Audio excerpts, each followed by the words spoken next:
안녕하세요. 사랑방 야담에 오신 여러분 반갑습니다. 항상 건강하세요. 영상 전 구독, 좋아요 눌러주시고 오늘 야담 시작하겠습니다. 조선 중종 때의 일이었습니다.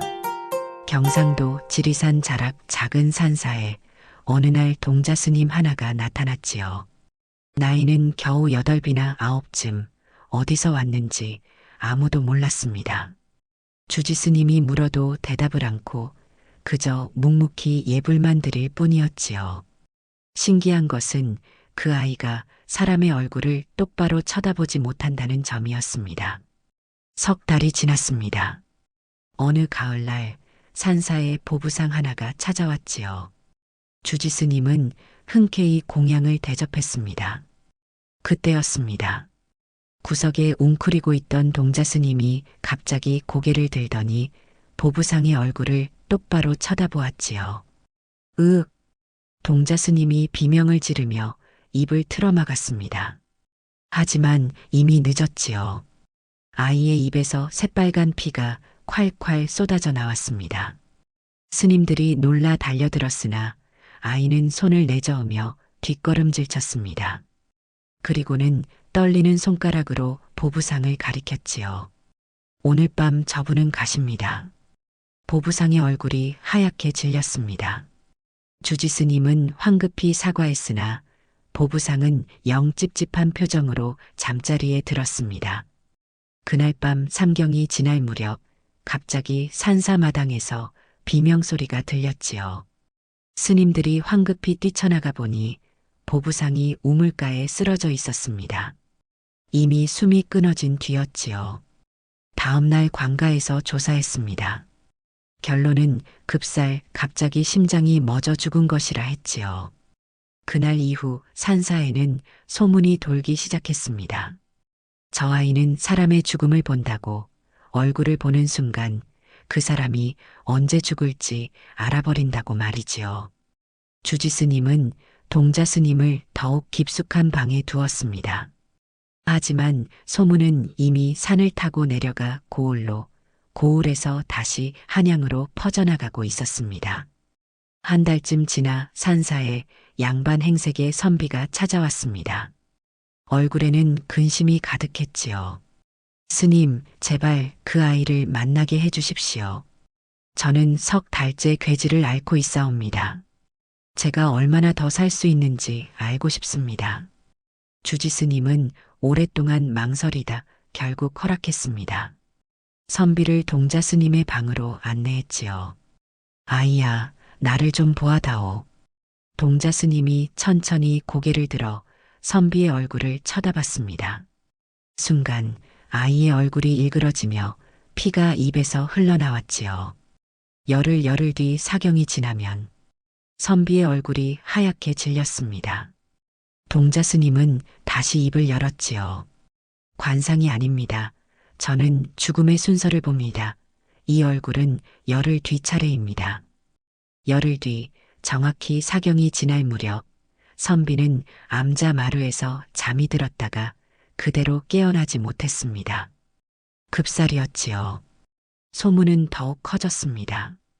죽음의 순서를 읽는 아이, 그 소문은 마침내 한양 궁궐까지 닿게 되었습니다. 그해 겨울 40 안팎의 사내가 찾아왔습니다. 사내는 3년 전 사람을 죽인 죄를 숨기고 있었지요. 만약 곧 죽는다면 자수하겠습니다. 하지만 오래 살 수 있다면 도망칠 길을 찾겠습니다. 동자 스님은 사내의 얼굴을 보고 피를 토하며 말했습니다. 오늘 밤입니다. 자정이 지나면 당신 차례입니다. 사내는 미친 듯이 산속으로 달아났습니다. 낭떠러지 아래 동굴에 숨어 자정을 기다렸지요. 갑자기 동굴 입구에서 발걸음 소리가 들렸습니다. 사내는 참지 못하고 칼을 휘둘렀지요. 죽어라.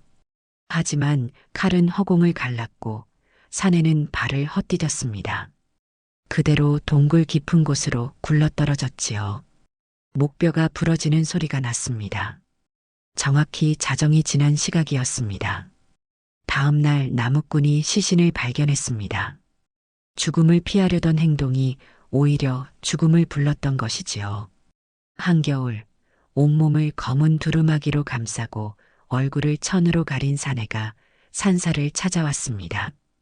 동자 스님을 만나러 왔소. 하나, 내 얼굴을 보이고 싶지 않소?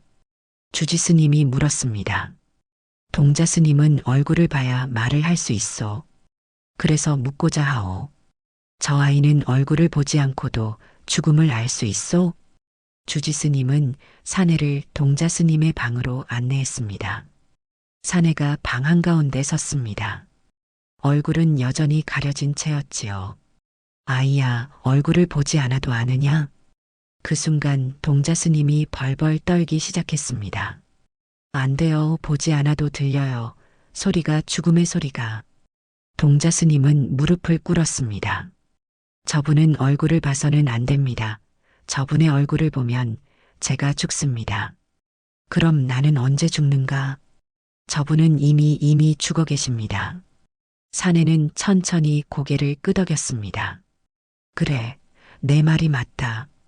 나는 3년 전에 죽었지. 하지만 아직 이승을 떠나지 못했다. 3년 전 나를 죽인 자를 찾고 있어. 사내는 그 말을 남기고 산사를 빠져나갔습니다.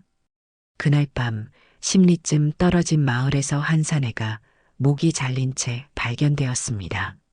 얼굴을 천으로 가린 자가 그 집을 찾아갔다는 증언이 있었지요.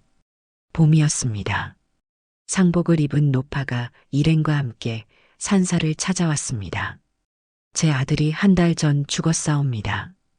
관가에서는 스스로 목을 맸다 하나 저는 믿을 수가 없습니다. 노파는 수레에 실어온 관을 열었습니다. 시신의 목에는 밧줄 자국이 선명했지요. 동자 스님이 조심스레 다가가 시신을 내려다봤습니다. 으악! 비명을 지르며 피를 토했습니다. 하지만 이번에는 달랐습니다. 아이는 울고 있었지요. 이분은 얼굴을 안 봤는데도 보여요. 이분의 죽음이 2개예요. 2개라니? 하나는 목을 맨 죽음이고 하나는 칼에 찔린 죽음입니다. 이분은 먼저 칼에 찔려 죽었어요. 그리고 나서 누군가 목을 매달았습니다. 죽은 뒤에 노파가 통곡했습니다. 관가에서 다시 조사한 결과 동업자가 돈 때문에 죽이고 자살로 위장한 것이 밝혀졌습니다. 그 소문은 한양 궁궐 깊숙한 곳까지 닿았습니다. 그해 여름 왕은 신하들로부터 동자 스님 이야기를 들었습니다. 죽음을 보는 아이라 그것이 사실이라면 쓸모가 있겠구나. 왕은 밀지를 내렸습니다. 금부도사를 보내 아이를 데려오되 절대 얼굴을 보지 말라고 했지요. 사흘 뒤 한밤중 산사는 수십 명의 군사들에게 포위되었습니다. 왕명을 받들어 왔소. 동자 스님을 한양으로 모셔가겠소. 주지 스님이 애원했으나 소용없었습니다. 군사들이 동자 스님의 방으로 들어서자 아이는 비명을 질렀지요. 으악! 아이는 군사들의 얼굴을 보지도 않았는데 피를 토하기 시작했습니다. 당신들 중에 죽을 사람이 너무 많아요. 10숨을 거의 다, 이 사람들 거의 다 곧 죽어요. 금부도사가 다급히 소리쳤습니다. 허튼 소리 말라. 영모 때문입니다. 누군가 왕을 치려 합니다. 그때 당신들이 다 죽습니다. 금부도사는 칼을 뽑았다가 다시 걷었습니다. 어차피 전하께서 보셔야 할 일이다. 아이를 조심히 모셔라. 군사들은 동자 스님을 가마에 태워 산을 내려갔습니다. 주막에서 묵던 첫날 밤 갑자기 비명소리가 들렸습니다. 적습이다. 얼굴을 가린 자객들이 나타났습니다. 순식간에 난투극이 벌어졌지요. 금부도사의 부하들이 쓰러져 갔습니다. 동자 스님이 가리켰던 5명은 모두 그날 밤 죽었습니다. 금부도사는 동자 스님을 등에 업고 말을 몰아 달아났습니다. 왼쪽으로 가세요. 동자 스님의 말대로 좁은 길로 꺾자 뒤쫓던 자객들이 길에 막혀 넘어졌지요. 금부도사는 밤새 말을 달려 한양에 도착했습니다. 20명이었던 부하는 모두 죽고 혼자 돌아온 것이었습니다. 왕은 노했습니다. 궁궐 안에 첩자가 있다. 당장 조사하라. 이틀 뒤 동자 스님이 깨어났습니다. 내관이 말했습니다. 여기는 궁궐이다. 전하께서 너를 부르셨다. 동자 스님의 얼굴이 하얗게 질렸습니다. 싫어요. 여기서는 안 돼요. 하지만 아무도 문을 열어주지 않았습니다. 사흘째 되는 날 왕이 직접 동자 스님을 보러 왔습니다. 안에서 동자 스님의 비명소리가 들렸습니다. 안 돼. 들어오지 마세요. 얼굴을 보면 제가 죽어요. 왕은 오히려 웃었습니다. 재미있구나. 왕은 문을 활짝 열었습니다. 동자 스님이 구석에 웅크리고 있었지요. 고개를 들어 짐을 보거라. 안 돼요. 명이다. 동자 스님은 떨리며 천천히 고개를 들었습니다. 왕의 얼굴을 보는 순간 입에서 피가 폭포처럼 쏟아져 나왔지요. 으악! 아이는 비명을 지르며 바닥을 굴렀습니다. 그리고는 갑자기 말을 멈추고 왕을 똑바로 쳐다봤습니다. 당신은 사람이 아니에요. 왕의 얼굴이 굳어졌습니다. 무슨 소리냐? 당신 안에는 수만의 죽음이 들어 있어요. 당신을 보니 나라 전체가 보여요. 모두 죽어가고 있어요. 왕이 뒷걸음질 쳤습니다. 동자 스님은 그 말을 끝으로 완전히 기절했습니다. 왕은 방을 나왔습니다. 얼굴은 창백했지요. 그날 밤 왕은 잠을 이루지 못했습니다. 짐 안에 수만의 죽음이 들어있다니. 일주일 뒤 왕은 다시 동자 스님을 불렀습니다. 방 안에는 왕과 동자 스님만 남았지요. 아이야, 짐을 보거라. 동자 스님은 고개를 들어 왕의 얼굴을 봤습니다. 또다시 피를 토했지요. 왕이 물었습니다. 짐이 언제 죽느냐? 모르겠어요. 당신은 죽음이 너무 많아서 어느 것이 진짜인지 모르겠어요. 무슨 뜻이냐? 당신 주위에는 죽음이 겹겹이 쌓여 있어요. 백성들의 죽음, 신하들의 죽음 모두 당신과 연결되어 있어요. 그래서 당신의 진짜 죽음을 볼 수가 없어요. 왕은 자리에서 일어났습니다. 그럼 짐의 관상은 어떠하냐? 동자 스님이 눈물을 흘리며 말했습니다. 관상이 아니에요. 저는 관상을 보는 게 아니라 죽음을 봅니다. 하지만 당신의 경우는 다릅니다. 계속 말해라. 당신의 얼굴에는 나라의 운명이 새겨져 있어요. 당신이 어떻게 하느냐에 따라 수만 명이 살기도 하고 죽기도 합니다. 왕의 숨이 막혔습니다. 지금 당신의 얼굴을 보니 이 나라는 10년 안에 큰 환난을 겪게 됩니다. 그것을 막을 방법은 없느냐? 방법은 있습니다. 당신의 얼굴을 바꿔야 합니다. 얼굴을 바꾸라니? 얼굴은 마음이 만듭니다. 당신의 마음을 바꾸면 얼굴도 바뀌고 운명도 바뀝니다. 지금 당신의 얼굴에는 욕심과 의심과 두려움이 가득합니다. 그것들이 나라를 망치는 얼굴을 만든 겁니다. 왕의 얼굴이 굳어졌습니다. 그럼 짐이 어떻게 해야 얼굴이 바뀌느냐?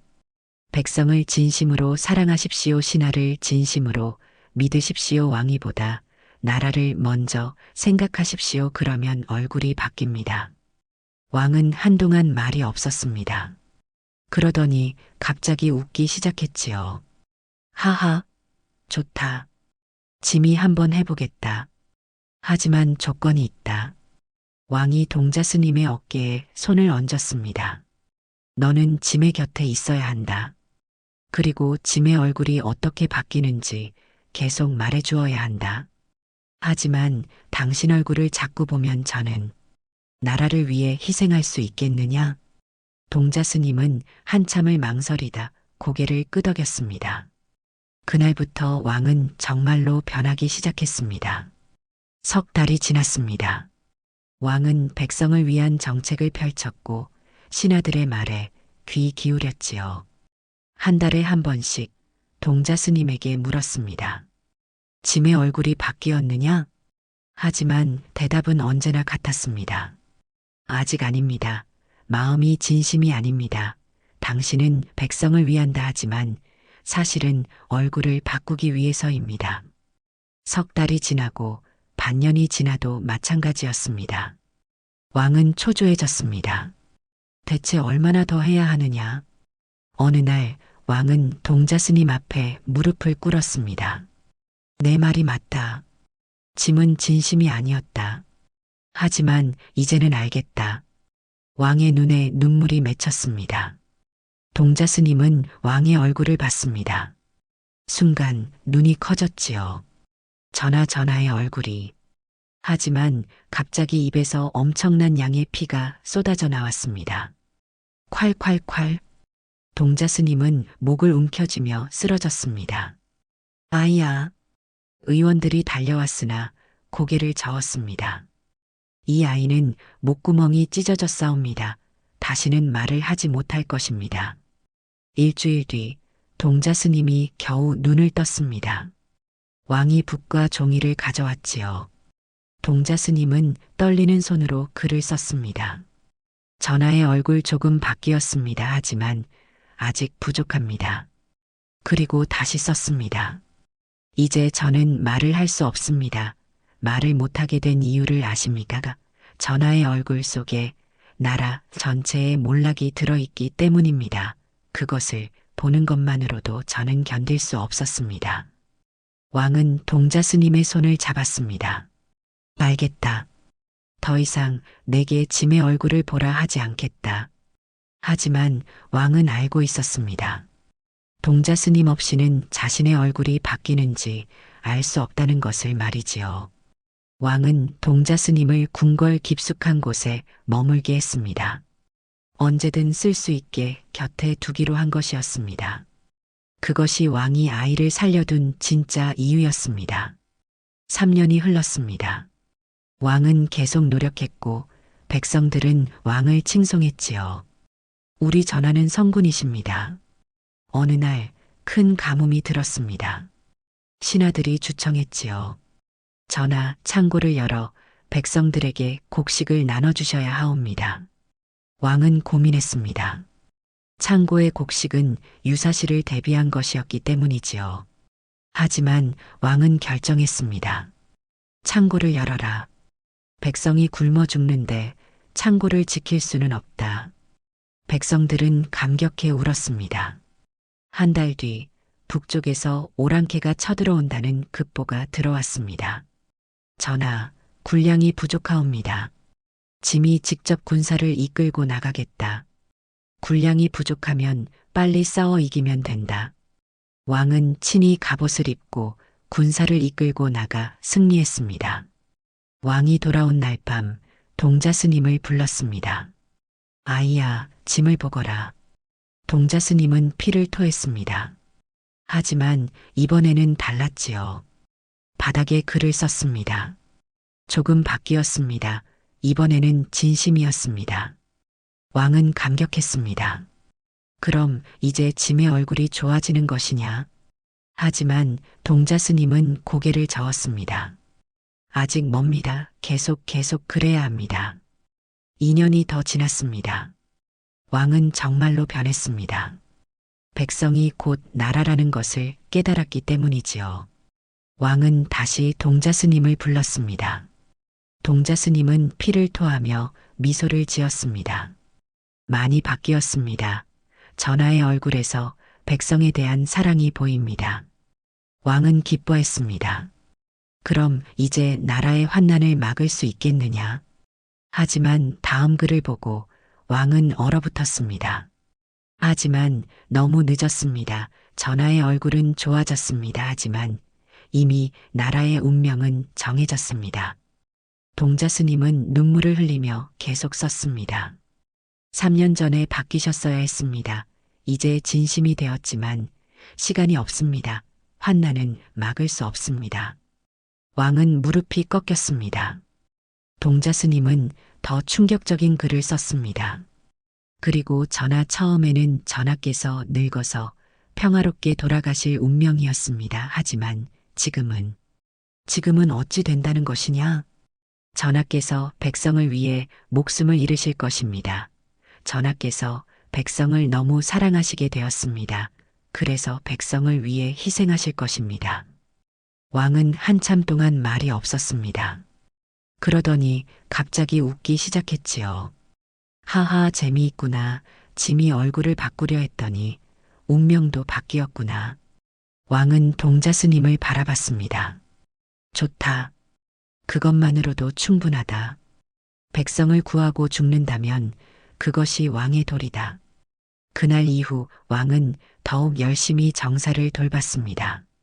그리고 2년 뒤 환난이 시작되었습니다. 북쪽에서 대규모 오랑캐 군대가 쳐들어왔습니다. 전하, 한양을 버리고 남쪽으로 피하셔야 합니다. 하지만 왕은 고개를 저었습니다. 한양을 버리면 백성들은 어찌 되느냐? 짐이 여기 남아 백성을 지키겠다. 왕은 친히 성벽에 올라 백성들과 함께 적을 막았습니다.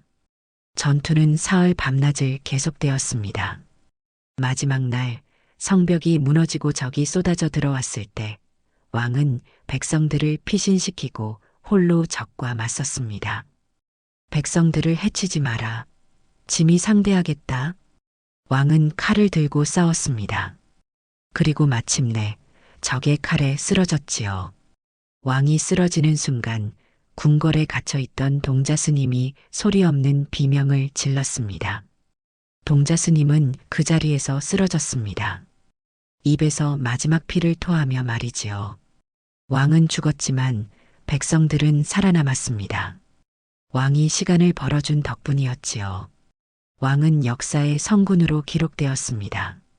바뀐 관상, 더 나쁜 끝. 하지만 왕은 후회하지 않았을 것입니다. 다음 날 아침 궁녀가 비명을 질렀지요. 아이가 죽었습니다. 전쟁의 혼란 속에서 아무도 관심을 두지 않았습니다. 동자 스님의 시신은 궁궐 뒤편에 간단히 묻혔지요. 하지만 다음 날 무덤에서 파란 빛이 솟아올랐다는 소문이 돌았습니다. 주지 스님이 무덤을 파보니 시신은 사라지고 한 장의 종이만 남아 있었지요. 종이에는 글이 적혀 있었습니다. 나는 사람이 아니었습니다. 나는 300년 전 이 땅의 왕을 섬기던 관상가였습니다.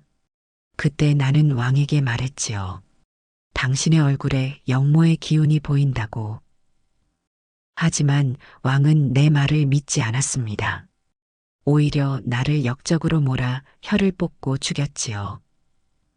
나는 죽어서도 원한을 품었습니다.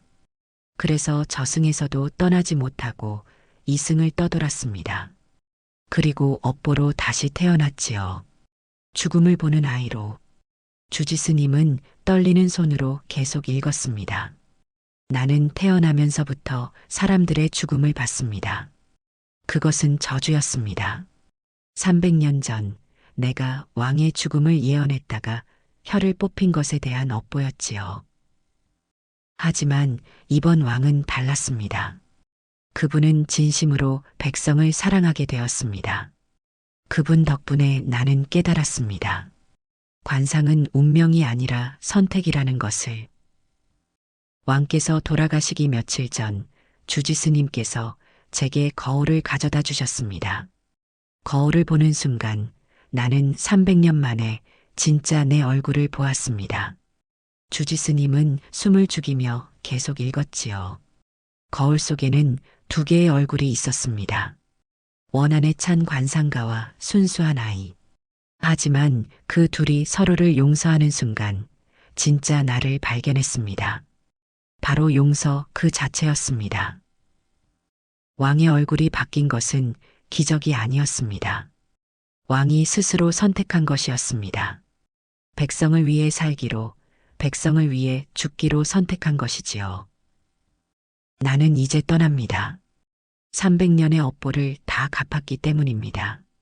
왕 덕분에 나는 용서를 배웠고 원한을 내려놓을 수 있었습니다. 마지막 문장이 남아 있었습니다. 부디 이 글을 읽는 이는 기억해 주십시오. 얼굴은 운명이 아니라 선택이라는 것을, 관상은 바뀔 수 있다는 것을, 그리고 거울을 보았을 때의 일은 제 기록에 남겨두었으니 주지스님께서 언젠가 사람들에게 전해주시길 바랍니다. 주지스님은 종이를 가슴에 안고 통곡했습니다. 그래, 내가 남긴 기록이 어딘가 있구나. 주지스님은 동자스님이 머물던 방을 다시 찾았습니다. 그리고 방 구석에서 또 다른 종이 뭉치를 발견했지요. 거기에는 아이가 거울을 보던 순간의 일이 상세히 적혀 있었습니다. 그 이야기는 사람들에게 전해졌습니다. 우리의 얼굴은 우리의 선택으로 만들어진다는 것을, 아무리 나쁜 관상이라도 선택을 바꾸면 운명도 바뀔 수 있다는 것을 말이지요. 주지스님이 발견한 기록, 주지스님이 발견한 동자스님의 기록에는 거울을 보기 직전의 일이 상세히 적혀 있었습니다. 아이가 직접 쓴 글이었지요. 주지스님께서 거울을 건네기 전 저에게 물으셨습니다. 정말로 거울을 봐야겠느냐고. 저는 대답했습니다. 다른 방법은 없다고, 이미 할 일을 다 했다고, 이제 쉬고 싶다고. 제 나이는 315입니다. 충분히 살았습니다. 스님께서는 눈물을 흘리며 거울을 내미셨습니다. 기록은 계속되었습니다. 거울을 받아들었을 때 방 안의 공기가 차가워졌습니다. 어디선가 바람이 불어오는 것 같았지요. 저는 천천히 거울을 들어 올렸습니다. 그리고 제 얼굴을 보았습니다. 말을 잃은 지 오래였지만 그 순간만큼은 목소리가 나왔습니다. 동자스님의 기록은 그때의 대화를 재현했습니다. 저는 보입니다. 제 얼굴이, 하지만 이상합니다.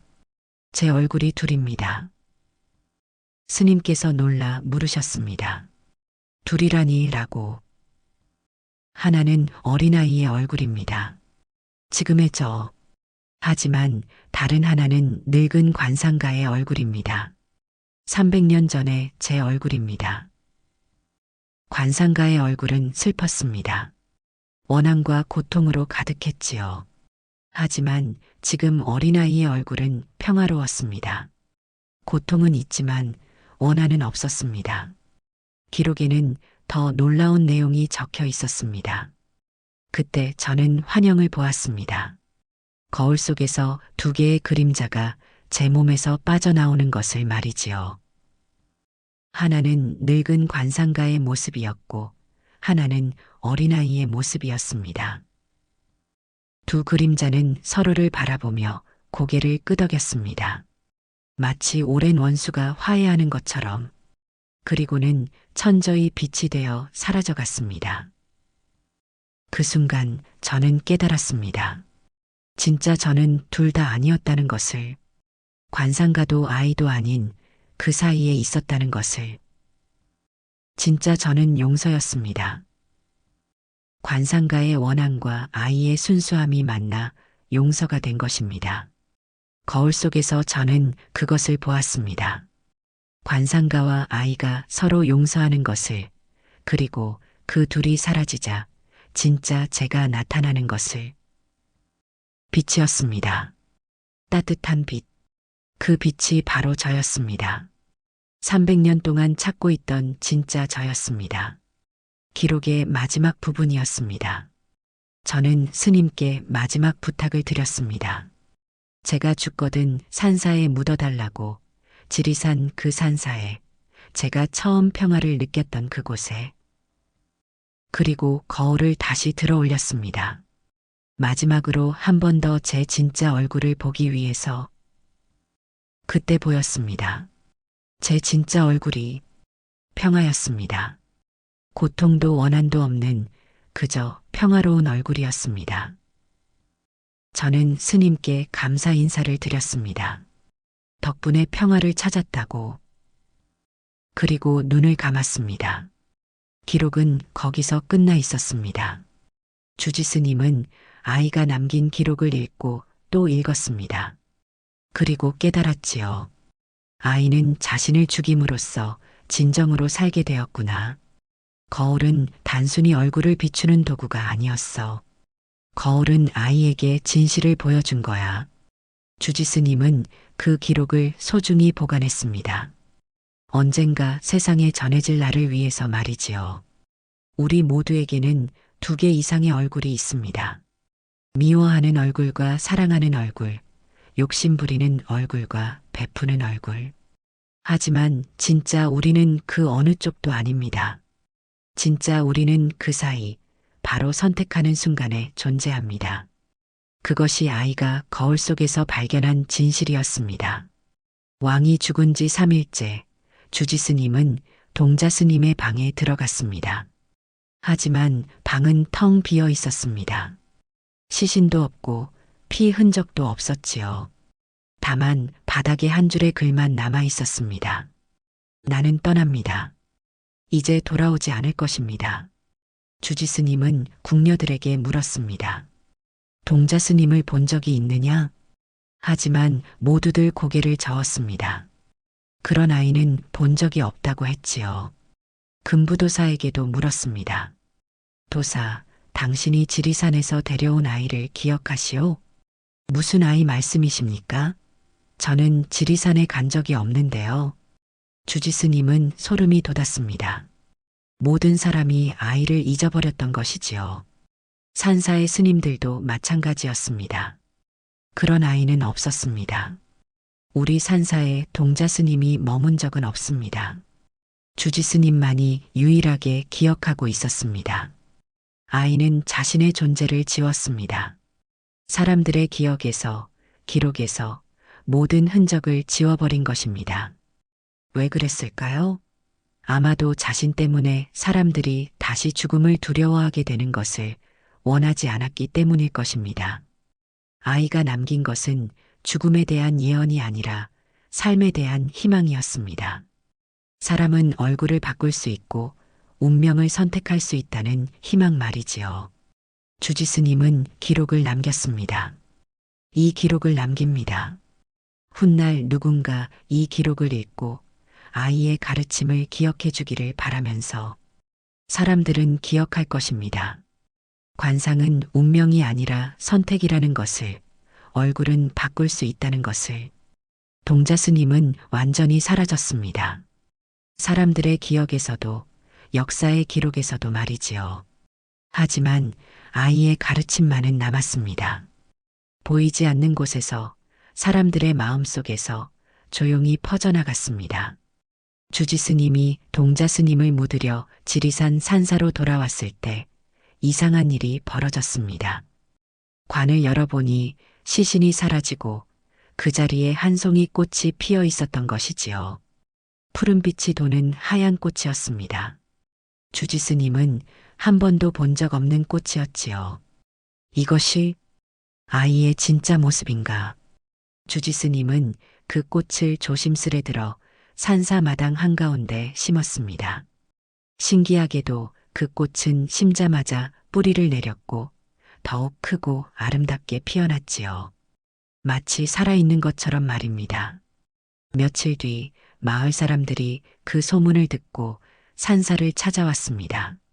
스님, 그 꽃을 보고 싶습니다. 주지스님은 사람들을 마당으로 안내했습니다. 사람들은 꽃을 보는 순간 숨을 죽였지요. 이런 꽃은 처음 봅니다. 너무나 평화로워 보입니다. 사람들은 꽃 앞에 무릎을 꿇고 기도를 올렸습니다. 그런데 신기한 일이 벌어졌지요. 한 사내가 눈물을 흘리며 일어섰습니다. 스님, 이상합니다. 꽃을 보고 있으니 마음속 미움이 사라지는 것 같습니다. 다른 사람도 고개를 끄덕였지요. 저도 그렇습니다. 오랫동안 원한을 품고 있었는데 꽃을 보니 용서하고 싶어집니다. 주지스님은 깨달았습니다. 이것이 아이가 남긴 것이구나. 용서를 말이지.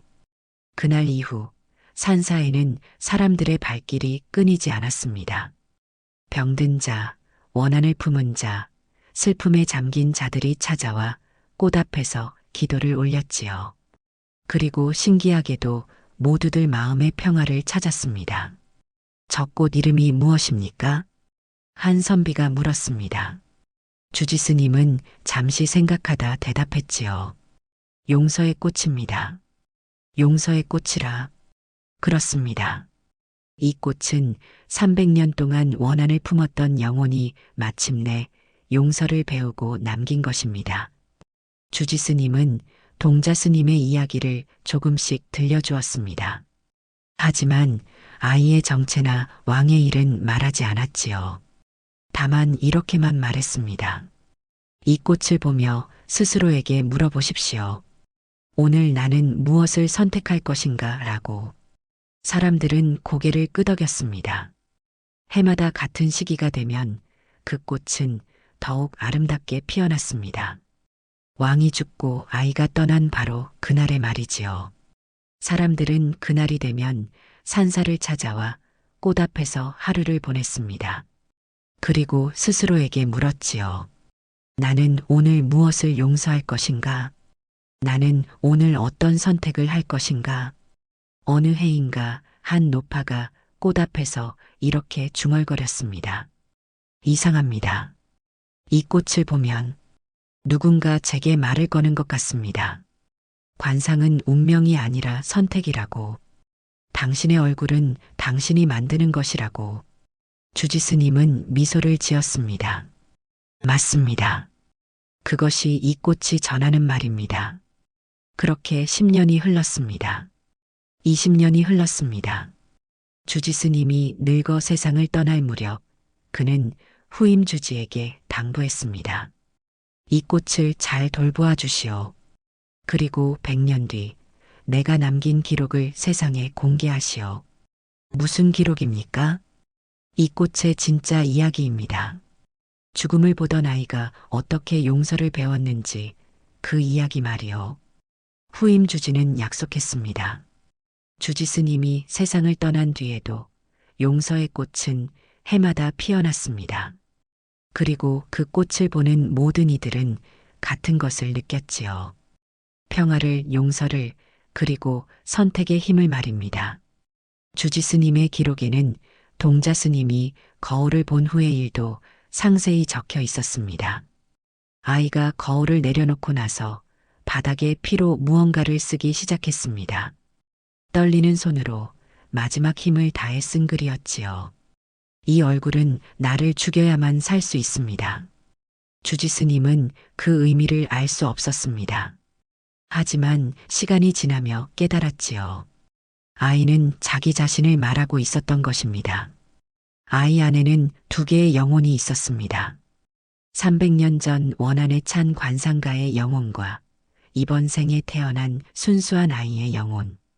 관상가의 영혼은 복수를 원했습니다. 왕을 저주하고 세상을 저주하고 싶어 했지요. 하지만 아이의 영혼은 달랐습니다. 순수했고 선했고 누군가를 구하고 싶어 했습니다. 두 영혼은 아이 안에서 끊임없이 싸웠습니다.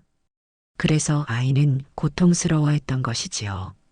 주지스님은 아이가 거울을 보기 직전에 했던 말을 기억했습니다. 스님, 저는 두렵습니다. 거울을 보면 어떤 제가 죽을까요? 관상가가 죽을까요? 아니면 아이가 죽을까요? 주지스님은 대답하지 못했습니다. 하지만 아이는 스스로 대답했지요. 둘 다 죽어야 합니다. 관상가도 아이도 둘 다 죽어야 진짜 제가 살 수 있습니다. 진짜 너는 누구냐? 아이는 미소를 지었습니다. 저도 모릅니다. 하지만 곧 알게 될 것입니다. 주지스님의 기록은 그 순간을 이렇게 묘사했습니다. 아이가 거울을 보는 순간 나는 환영을 받습니다. 아이의 몸에서 두 개의 그림자가 빠져나오는 것을 말이지요. 하나는 늙은 관상가의 모습이었고 하나는 어린아이의 모습이었습니다. 두 그림자는 서로를 바라보며 고개를 끄덕였습니다. 마치 오랜 원수가 화해하는 것처럼. 그리고는 천천히 빛이 되어 사라져갔지요. 그 순간 아이의 얼굴이 변했습니다. 고통스럽던 표정이 사라지고 평화로운 미소가 피어났습니다. 아이는 주지스님을 보며 마지막으로 말했습니다. 목소리는 약했지만 또렷했지요. 스님, 이제 알겠습니다. 진짜 저는 둘 다 아니었습니다. 관상가도 아이도 아닌 그 사이에 있었습니다. 그 사이라니? 용서입니다. 저의 진짜 모습은 용서였습니다. 관상가의 원한과 아이의 순수함이 만나서 용서가 된 것입니다. 주지스님은 그제야 깨달았습니다. 아이는 용서를 배우러 온 것이 아니었습니다. 아이는 용서 그 자체가 되기 위해 온 것이었지요. 아이는 계속 말했습니다. 거울 속에서 저는 봤습니다. 관상가와 아이가 서로 용서하는 것을. 그리고 그 둘이 사라지자 진짜 제가 나타났습니다. 무엇이 보였느냐? 빛이었습니다. 따뜻한 빛, 그 빛이 바로 저였습니다. 300년 동안 찾고 있던 진짜 저였습니다. 아이는 눈을 감으며 미소를 지었습니다. 이제 편히 쉴 수 있습니다. 관상가도 아이도 모두 보내고 진짜 제가 자유로워졌습니다. 주지스님은 아이를 안고 울었습니다. 그럼 너는 어디로 가느냐? 아이는 대답하지 않았습니다. 이미 숨이 끊어진 뒤였지요. 주지스님은 기록의 마지막에 이렇게 적었습니다. 아이는 자신을 죽임으로써 진정으로 살게 되었습니다. 거울은 단순히 얼굴을 비추는 도구가 아니었습니다. 거울은 아이에게 진실을 보여준 것이지요. 우리 모두에게는 두 개 이상의 얼굴이 있습니다. 미워하는 얼굴과 사랑하는 얼굴, 욕심 부리는 얼굴과 베푸는 얼굴. 하지만 진짜 우리는 그 어느 쪽도 아닙니다. 진짜 우리는 그 사이, 바로 선택하는 순간에 존재합니다. 그것이 아이가 거울 속에서 발견한 진실이었습니다. 주지스님이 동자스님이 머물던 방을 정리하던 중 이상한 것을 발견했습니다. 아이가 잠들던 자리 밑에서 작은 종이 한 장이 나왔던 것이지요. 종이는 핏물로 얼룩져 있었고 글씨는 희미했습니다. 이게 무엇인가? 주지스님은 조심스럽게 종이를 펼쳤습니다.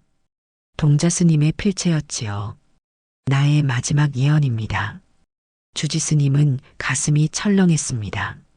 아이가 죽기 전 몰래 남긴 글이었던 것입니다. 떨리는 손으로 계속 읽었습니다. 나는 평생 죽음을 예언했습니다. 보부상의 죽음, 선비의 죽음, 억울한 이의 죽음을.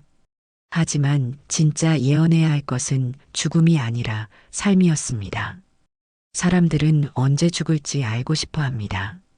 하지만 정작 중요한 것은 지금, 이 순간을 어떻게 살 것인가입니다. 주지스님은 숨을 죽이며 다음 줄을 읽었지요. 왕을 보며 나는 깨달았습니다. 얼굴은 고정된 것이 아니라 변하는 것임을. 운명은 정해진 것이 아니라 매 순간 선택하는 것임을. 왕께서는 처음에 욕심과 두려움으로 가득한 얼굴을 하고 계셨습니다. 하지만 진심으로 백성을 사랑하기로 선택하셨고 그 선택이 쌓여 얼굴이 바뀌었습니다. 비록 나라의 환난은 막지 못했으나 왕께서는 백성을 구하셨습니다. 그것이 바로 선택의 힘입니다. 주지스님은 눈물을 훔치며 계속 읽었습니다. 그래서 나는 마지막 예언을 남깁니다. 죽음이 아니라 삶에 대한 예언을.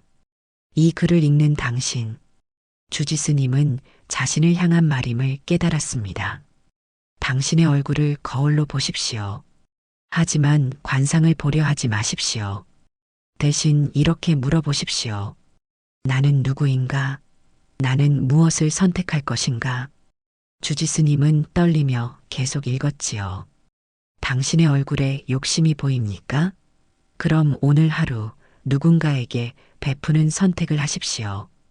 당신의 얼굴에 분노가 보입니까? 그럼 오늘 하루 한 사람을 용서하는 선택을 하십시오.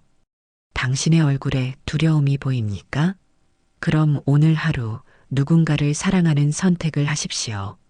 작은 선택이 모여 얼굴이 바뀝니다. 바뀐 얼굴이 모여 운명이 바뀝니다. 바뀐 운명이 모여 삶이 바뀝니다. 주지스님은 종이를 가슴에 안았습니다. 글은 아직 끝나지 않았지요. 나는 300년 동안 원한을 품고 살았습니다. 그 원한이 나를 죽음을 보는 아이로 만들었지요. 하지만 왕을 만나 깨달았습니다. 원한도 선택이고 용서도 선택이라는 것을. 나는 용서를 선택했습니다. 300년 전 나를 죽인 왕을, 나를 이렇게 만든 운명을 용서했습니다. 그리고 거울을 보았을 때 나는 마침내 자유로워졌습니다. 주지스님은 울먹이며 마지막 문장을 읽었습니다. 스님, 이 글을 읽으셨다면 부디 사람들에게 전해 주십시오. 관상은 운명이 아니라 선택이라는 것을. 우리는 매 순간 우리 자신의 얼굴을 스스로 만들어 간다는 것을. 그리고 가장 아름다운 얼굴은 사랑과 용서를 선택한 얼굴이라는 것을. 이것이 나의 마지막 예언입니다. 글은 거기서 끝났습니다. 주지스님은 한참 동안 종이를 들고 있었습니다. 그리고 중얼거렸지요. 그래, 내 말이 맞다. 진짜 예언은 삶에 대한 것이어야 한다. 주지스님은 그날부터 달라졌습니다. 매일 아침 거울을 보며 스스로에게 물었지요. 오늘 나는 무엇을 선택할 것인가? 그리고 그날 하루 작은 선택들을 했습니다. 화가 나도 참는 선택, 욕심을 버리는 선택, 누군가를 용서하는 선택을 말이지요. 신기하게도 시간이 지나며 주지스님의 얼굴이 변하기 시작했습니다. 처음에는 근엄했던 얼굴이 점점 부드러워졌고 나중에는 늘 미소 짓는 얼굴이 되었지요. 산사를 찾는 사람들이 말했습니다. 스님, 얼굴이 참 평화로워 보이십니다. 주지스님은 미소를 지으며 대답했지요. 그것은 매일 조금씩 선택을 바꿔가기 때문입니다. 무슨 선택을 말씀하시는 겁니까? 욕심 대신 베품을, 분노 대신 용서를, 두려움 대신 사랑을 선택하는 것이지요. 사람들은 고개를 끄덕였습니다. 주지스님은 동자스님이 남긴 마지막 예언을 소중히 보관했습니다. 그리고 마음속으로 다짐했지요. 아이야, 내 마지막 예언을 반드시 세상에 전하겠다. 100년 뒤 사람들이 예언에 의존하지 않고 스스로 선택할 수 있을 만큼 성숙해졌을 때 말이다. 주지스님은 창밖을 바라봤습니다. 산사 마당에 핀 푸른 꽃이 햇살을 받아 빛나고 있었지요. 동자스님이 남긴 또 다른 선물이었습니다. 꽃을 보며 주지스님은 중얼거렸습니다. 용서의 꽃이요. 아이의 마지막 예언이요. 100년 뒤에도 1000년 뒤에도 사람들이 이 가르침을 기억하게 하소서. 바람이 불어와 꽃잎을 흔들었습니다. 마치 아이가 대답하는 것 같았지요. 걱정 마세요, 스님. 제 예언은 사라지지 않을 겁니다. 왜냐하면 그것은 죽음이 아니라 삶에 대한 것이니까요. 그날 이후 주지스님은 본격적으로 기록을 쓰기 시작했습니다. 동자스님의 이야기를, 왕의 변화를, 그리고 아이가 남긴 마지막 예언을 한 자 한 자 정성껏 적어 내려갔지요. 그것이 100년 뒤 세상에 전해질 이야기였습니다. 죽음이 아니라 삶을, 운명이 아니라 선택을, 절망이 아니라 희망을 전하는 이야기 말입니다. 동자스님이 떠난 지 한 달이 지났습니다. 주지스님은 산사에서 아이를 기억하며 날마다 그 꽃 앞에서 기도를 올렸지요. 어느 날 주지스님은 이상한 느낌을 받았습니다. 산사의 다른 스님들이 동자스님 이야기를 하지 않는 것이었지요. 스님들, 그 아이를 기억하십니까? 죽음을 보던 동자스님 말입니다. 하지만 스님들은 고개를 갸우뚱했습니다. 무슨 아이 말씀이십니까? 우리 산사에 그런 아이가 있었습니까? 주지스님은 놀랐습니다. 분명히 있었소. 여러 해 전 갑자기 나타나서 사람들의 죽음을 예언하던 아이 말이요. 주지스님, 혹시 꿈을 꾸신 것은 아니십니까? 스님들은 진심으로 모르는 표정이었습니다. 주지스님은 황급히 한양으로 향했습니다. 궁궐에 가서 확인해야 했지요. 하지만 궁궐의 내관들도 신하들도 모두 같은 반응이었습니다. 동자스님, 그런 아이는 없었는데요. 왕께서 그런 아이를 궁궐에 두신 적이 없습니다. 주지스님은 금부도사를 찾아갔습니다. 도사, 당신이 지리산에서 아이를 데려오지 않았소? 가는 길에 습격도 받고. 금부도사는 어리둥절한 표정을 지었습니다. 스님, 저는 그런 일을 한 적이 없습니다. 지리산에 간 기억도 없고요. 주지스님은 무릎이 꺾이는 것 같았습니다. 모든 사람이 동자스님을 잊어버렸습니다. 아니, 처음부터 없었던 것처럼 행동했지요. 주지스님만이 유일하게 기억하고 있었습니다. 왜 나만 기억하는 것일까? 주지스님은 산사로 돌아와 곰곰이 생각했습니다. 그리고 깨달았지요. 아이가 일부러 모든 흔적을 지운 것이다. 아이는 마지막 힘으로 사람들의 기억에서 자신을 지워버린 것이었습니다. 왜 그랬을까? 주지스님은 아이가 남긴 마지막 글을 다시 꺼내 읽었습니다. 사람들은 언제 죽을지 알고 싶어 합니다. 하지만 정작 중요한 것은 어떻게 살 것인가입니다. 그제야 주지스님은 이해했습니다. 아이는 사람들이 예언에 의존하는 것을 원하지 않았구나. 사람들이 스스로 선택하기를 바랐던 거야. 만약 동자스님의 존재가 알려진다면 사람들은 다시 예언자를 찾아다닐 것입니다. 자신의 미래를 알려달라고, 죽음을 피하게 해달라고 매달릴 것이지요. 하지만 아이가 원한 것은 그것이 아니었습니다. 아이는 사람들이 스스로 거울을 보고 스스로 선택하고 스스로 얼굴을 바꾸기를 원했던 것이지요. 그래서 아이는 모든 기억을 지웠습니다. 주지스님만 빼고 말입니다. 왜 나만 기억하게 한 것일까? 주지스님은 곰곰이 생각하다가 깨달았습니다. 누군가는 기억해야 하니까. 진실을 기록으로 남길 누군가가 필요했던 거야. 주지스님은 그날부터 기록을 쓰기 시작했습니다. 동자스님의 이야기를, 왕의 변화를, 그리고 아이가 남긴 가르침을 하나하나 적어 내려갔지요. 이 기록은 100년 뒤에 공개하겠다. 주지스님은 기록을 깊은 곳에 봉인했습니다. 100년이면 충분할 것이다. 사람들이 예언에 의존하지 않고 스스로 선택할 수 있을 만큼 성숙해질 시간. 그리고 주지스님은 마지막 문장을 적었습니다. 동자스님은 사라졌지만 가르침은 남았습니다. 관상은 운명이 아니라 선택이라는 것을, 우리는 모두 스스로의 얼굴을 만들어 간다는 것을. 주지스님은 붓을 놓고 창밖을 바라봤습니다. 산사 마당에 핀 푸른 꽃이 바람에 흔들리고 있었지요. 아이야, 잘 가거라. 내 가르침은 내가 지킬 테니. 바람이 불어왔습니다. 마치 아이가 대답하는 것처럼 말이지요. 100년이 흘렀습니다. 주지스님의 기록은 산사 깊은 곳에 잠들어 있었고 동자스님을 기억하는 사람은 아무도 없었습니다. 하지만 신기하게도 산사 마당의 그 꽃은 여전히 해마다 피어났지요. 어느 봄날이었습니다. 젊은 스님 하나가 산사를 청소하다가 오래된 상자를 발견했습니다. 이게 뭐지? 상자를 열어보니 낡은 기록이 들어 있었지요.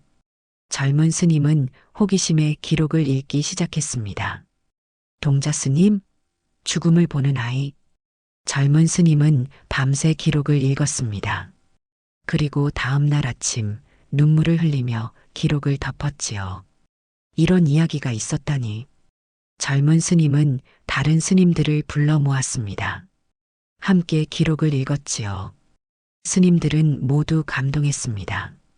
이 이야기를 세상에 알려야 합니다.